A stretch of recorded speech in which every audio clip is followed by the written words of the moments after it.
Good morning student. BEd first year में हिंदी शिक्षण के अंतर्गत हम गद्य शिक्षण के बारे में अध्ययन कर रहे थे। उसमें हम गद्य शिक्षण के सोपान हमने प्रारंभ किए थे।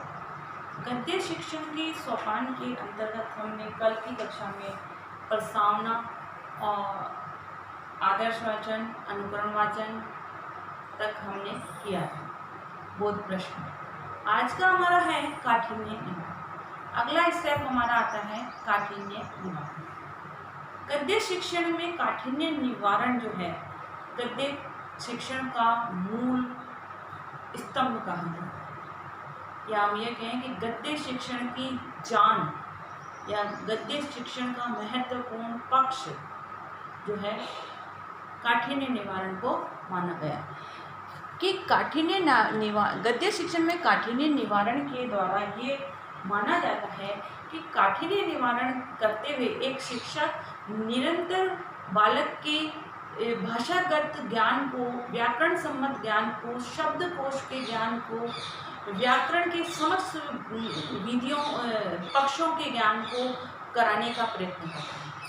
क्योंकि अलग से व्याकरण का ज्ञान कराना एक शिक्षक के लिए कठिन हो जाता है, क्योंकि हमारा पाठ्यक्रम बड़ा होता है। उसके सत्र के अंतर्गत हमको पाठ्येतर और पाठ्य अंतर्गत सभी क्रियाएं संपन्न करानी पड़ती हैं। इनको ध्यान में रखकर हम सब जो है कराते हैं पाठ्यक्रम को पूर्ण। तो इसके लिए जब शिक्षक गद्य का पाठ पढ़ाता है तो उसको गद्य में काठिन्य निवारण कराते हुए ही भाषा के ज्ञान को बढ़ाने में, व्याकरण के ज्ञान को बढ़ाने का प्रयास किया जाता है।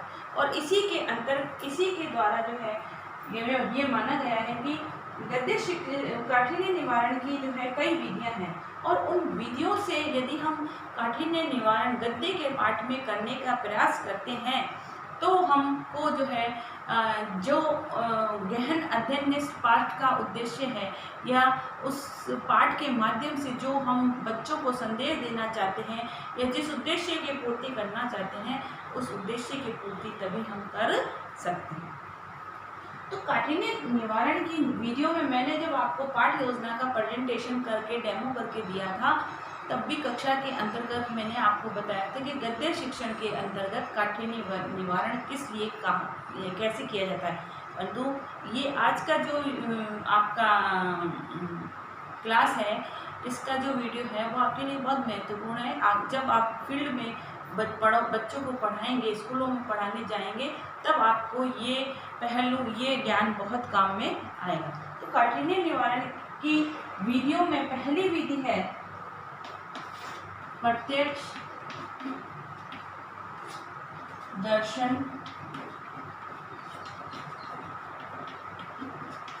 विधि।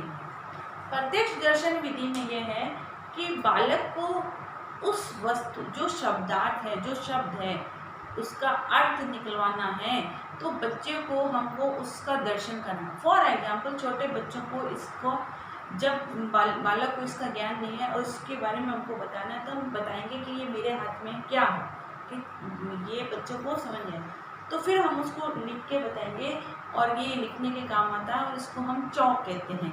भविष्य में जब भी बच्चा उसको देखेगा तो उसका नाम चौक से ही उसको संबोधित करेगा। वैसे ही अज्ञात शब्द जिनके बारे में बालक को कोई जानकारी नहीं है, या बालक जिसके बारे में जानता नहीं है, उसका अर्थ हमको निकलवाना है, तो हम क्या करेंगे कि हमको उसका प्रत्यक्ष दर्शन कराकर भी हम उसका अर्थ निकलवा सकते हैं। प्रत्यक्ष दर्शन के माध्यम से जो है हम किसी शब्द के ज्ञान को स्थायित्व भी दे सकते हैं। ठीक है। दूसरा है व्युत्पत्ति या उत्पत्ति।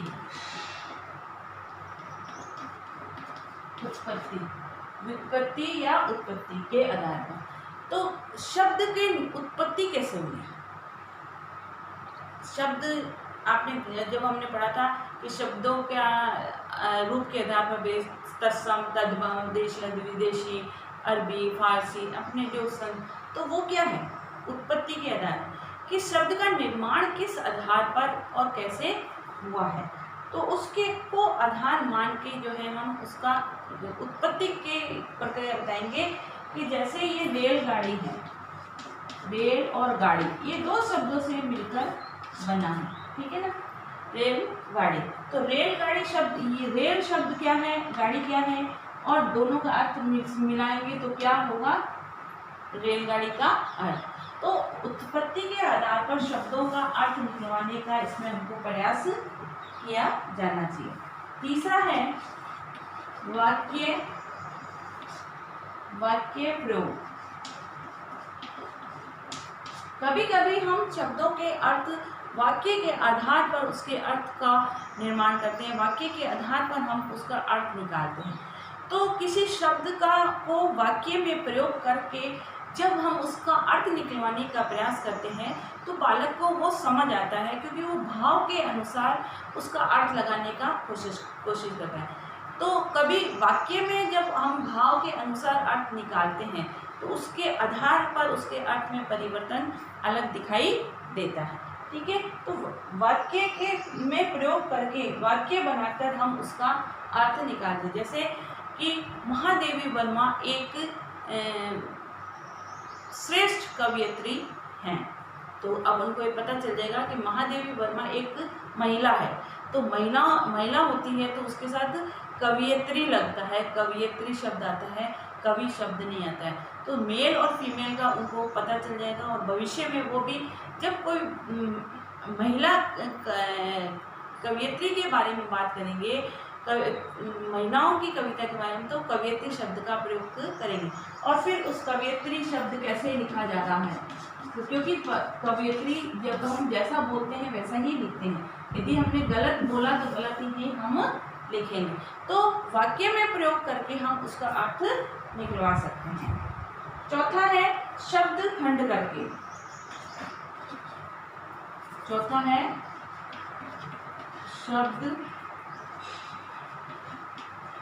खंड करके। अब कभी कभी शब्द बड़ा होने के कारण से शब्द समझ नहीं आता, तो शब्द का क्या होता है, टुकड़े में कर देते हैं। जैसे ये शिलालेख शब्द है ना, तो शिलालेख शब्द का बच्चों को आएगा नहीं, तो हम इसको विभाजित कर देंगे, शिला प्लस लेख।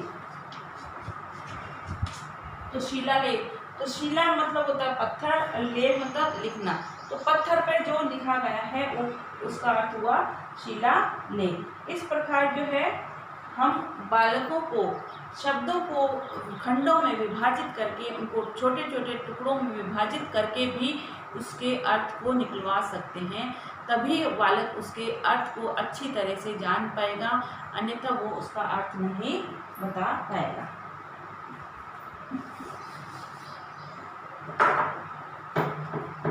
पांचवा है विलोम शब्द। विलोम शब्द बताते हैं कि बालक को उसका उल्टा अर्थ अनुमान के आधार पर ये पता लगाया जाता है, ये अनुमान लगाया जाता है कि बालक को इतने शब्द, इतनी उम्र में बालक को इतने शब्दों का ज्ञान होगा। तो उनके अनुमान के आधार पर उससे संबंधित उसके विलोम शब्द को बताकर भी हम अर्थ को निकलवा सकते हैं कि बालक जो है उसके विलोम शब्द वाक्य में उसके विलोम, जैसे दिन का क्या है, रात। तो बालक को उल्टे अर्थ से ही उसके सही अर्थ का ज्ञान हो जाता है। तो विलोम शब्द के माध्यम से हम उसको निकलवा सकते हैं। छठा है पर्यायवाची शब्द। उससे सिमिलर कोई शब्द बताएगा, है ना, जैसे निशा, रात्रि। तो बालों को निशा का शब्द का नहीं अर्थ बताएंगे, तो फिर उसको हम वाक्य में रात्रि शब्द बताएंगे, रात बताएंगे, तो उसको पता चल जाएगा कि रात का पर्यायवाची को जो है निशा भी है, रात्रि भी है, ठीक है। तो उसके अन्य अर्थ के एक ही शब्द के समानार्थक पर्यायवाची शब्दों को बताकर हम उसके अर्थ को निकलवा सकते हैं। और सातवां है व्याख्या द्वारा। व्याख्या द्वारा। तो किसी भी शब्द की एक्सप्लेन करके, उसकी व्याख्या करके उसके अर्थ को हम निकलवाने का प्रयास कर सकते हैं। या और 8वां है अंतर कथा।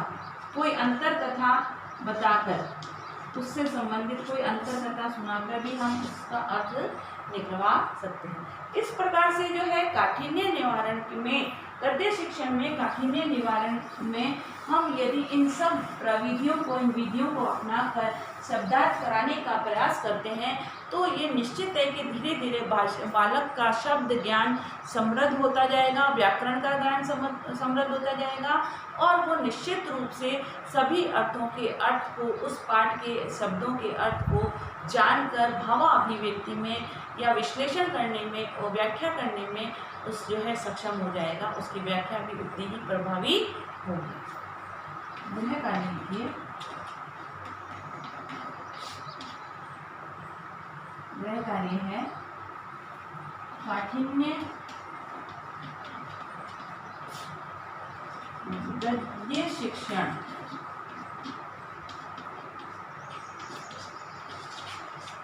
गद्य शिक्षण में गद्य शिक्षण में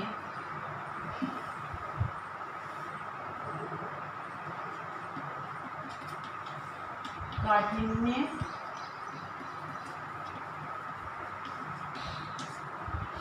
निवारण की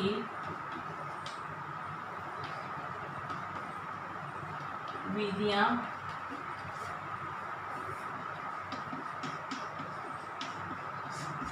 बताइए।